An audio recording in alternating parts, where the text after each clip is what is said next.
मित्रों, मानस के अनुसार जब हनुमान जी इतने अधिक शक्तिशाली थे तो फिर रावण के दूतों ने रावण से हनुमान जी के बल को सब वानरों के बल से कम क्यों कहा। तो आइए इस शंका का समाधान करने की कोशिश करते हैं। जय सीता राम मित्रों, स्वागत है कथामृत यूट्यूब चैनल पर। मित्रों, उत्तर स्पष्ट है।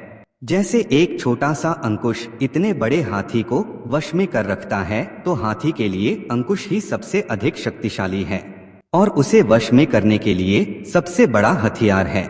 वह हाथी तोप और बंदूक से भी इतनी अधिक जल्दी वश में नहीं आ सकता जितनी जल्दी उसे एक छोटे से अंकुश के वश में रखा जाता है।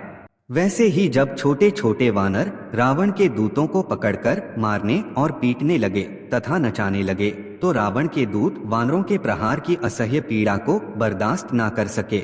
यह संकट उन्हें सबसे भयानक लगा, क्योंकि हनुमान जी ने लंका को सामूहिक रूप से जलाया था।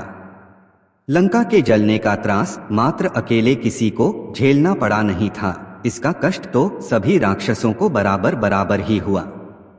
किंतु यहाँ पर इन दूतों के ऊपर जो बीत रही थी, उससे दूतों को यही अनुमान हुआ कि संभवतः ये हमें नचाने वाले, मारने पीटने वाले वानर लंका जलाने वाले वानर से भी अधिक शक्तिशाली हैं, क्योंकि जो कष्ट उन्हें मिल रहा था उससे उन्हें ऐसा लग रहा था कि विश्व में सबसे अधिक शक्तिशाली यही वानर है।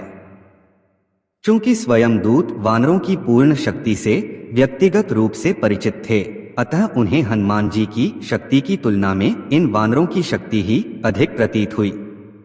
उदाहरण के लिए, यदि मान लिया जाए कि किसी व्यक्ति को चींटी काटने से बेहोशी आ जाती है और अपार कष्ट होता है, तो अन्य सामान्य व्यक्तियों को भले ही चींटियों से भय ना लगे, सर्प से लगे, किंतु उस व्यक्ति को तो सर्प से कम और चींटी से अधिक भय लगेगा, जबकि यथार्थ में सर्प चींटी से कहीं अधिक खतरनाक है।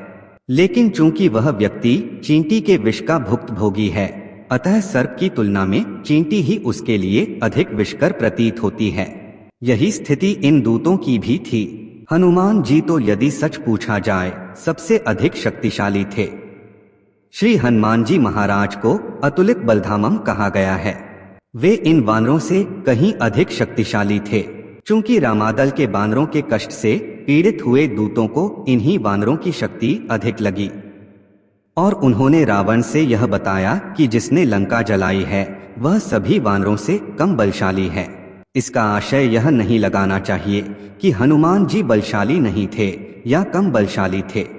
दूसरी बात यह थी कि रावण को समझाने का एक माध्यम भी यह चौपाई है। रावण हनुमान जी को ही सर्वाधिक शक्तिशाली समझता था। उसने हनुमान जी के शक्ति की चर्चा अंगद से करते हुए कहा कि अंगद, जिसने पहली बार आकर मेरी लंका को जलाया था वो बलशाली है। मित्रों, परोक्ष रूप से दूत रावण को सचेत करना चाहते हैं कि हे रावण, जिसे तू महाबलशाली समझता है, अरे वह तो राम की सेना का सबसे कम शक्ति वाला है।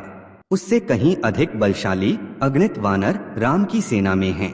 अतः तू अपने को अब बचा नहीं सकेगा। यह रावण को डराने का एक माध्यम और तरीका था, क्योंकि हनुमान की भयानकता का परिणाम लंका का राख होना, उसके पुत्र अक्षय कुमार की मृत्यु और अनगिनत सेना का तहस नहस रावण ने स्वयं अपने आंखों से देखा था। अब अंगद के कथनानुसार यदि रामादल में हनुमान से भी अधिक शक्तियुक्त वानर हैं, तो फिर लंका जो बची खुची है उसका क्या हश्र होगा। यह सोचना रावण को था। अंगद रावण को यही सोचने के लिए बाध्य कर रहे हैं कि रावण हनुमान के समान असंख्य वानर रामादल में हैं। इसलिए तू अपने कुल को विनाश से बचा ले और राम से मैत्री करके सीता को वापस करके अपनी रक्षा कर।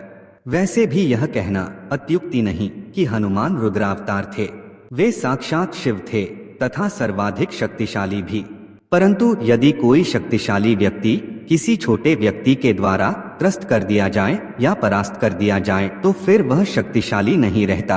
हनुमान जी सर्वाधिक शक्तिशाली तो थे, इसमें किंचित संदेह नहीं, परंतु जिन वानरों ने दूतों को परेशान किया वे तो रामादल के सामान्य वानरों में से एक थे। किंतु शक्तिशाली रावण के दूतों को इन सामान्य वानरों की शक्ति हनुमान की शक्ति से भी ज्यादा प्रतीत हुई और उन्होंने इसी अनुमान में रावण से वानरों की सेना की विकरालता का वर्णन करते हुए जो बयान किया, उसमें यही कहा कि जिसने आपके पुत्र को मारकर लंका जलाई, उस वानर की शक्ति तो रामादल के सभी वानरों से कम है, क्योंकि जिन वानरों से ये राक्षस त्रसित हुए थे उन्हें ऐसा लगा कि यही सबसे अधिक शक्तिशाली वानर हैं। इस प्रकार इस निराकरण से यह स्पष्ट है कि आप बीती का वर्णन करने के कारण दूतों ने रावण को यह बताया कि रामादल में हनुमान का बल सबसे कम है और अन्य का अधिक, क्योंकि उन्हें असीम कष्ट इन सामान्य वानरों से हुआ था। हनुमान के पराक्रम का व्यक्तिगत रूप से इन राक्षसों को एहसास तो था नहीं। वैसे रामादल में सर्वाधिक शक्तिशाली सभी वानरों में मात्र हनुमान ही थे। आज का वीडियो यहीं तक। कृपया इस कथामृत चैनल को सब्सक्राइब अवश्य करें। आपको राम राम।